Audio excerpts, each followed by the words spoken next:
সাহাবী বলেন, ইয়া রাসূলুল্লাহ, আমার চলতে বড্ড কষ্ট হয়, আপনি যদি দয়া করে আমাকে একটা উট দিতেন তাহলে আমি রাইড নিতাম এটার উপরে, এটা দিয়ে চলতাম, সফরের কষ্ট কমে যেত। বিষ্ণু বলেন, যাও, ঠিক আছে, তোমাকে একটা উটের বাচ্চা দিব। সাহাবী বলেন, ইয়া রাসূলুল্লাহ, আমি চাইলাম কি আর আপনি বললেন কি? আমার তো লাগবে এমন উট যেটা দিয়ে মরুভূমিতে চলা যায়। বিষ্ণু বললেন, ওই উটটাও তো অন্য কোনো না কোনো উটের বাচ্চা। সুবহানাল্লাহ পড়বেন না? ছোট্ট কথা, দেখেন কি রসিকতা, কি সেন্স অফ হিউমার। সুবহানাল্লাহ। সাহাবীদের সাথে এক কাতারে মিশে কাজ করতেন, নিজ হাতে সাহাবীদের সাথে মিশে কি করেছেন? মসজিদে নববী নির্মাণ করেছেন।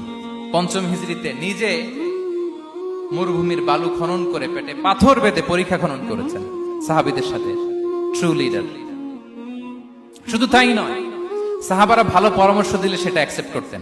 আমাদের মধ্যে অনেকের একটা ইগোইস্টিক ঝামেলা আছে, বাড়ির কাজের মেয়ে বলছে, কাজের ছেলে বলছে, এই আমার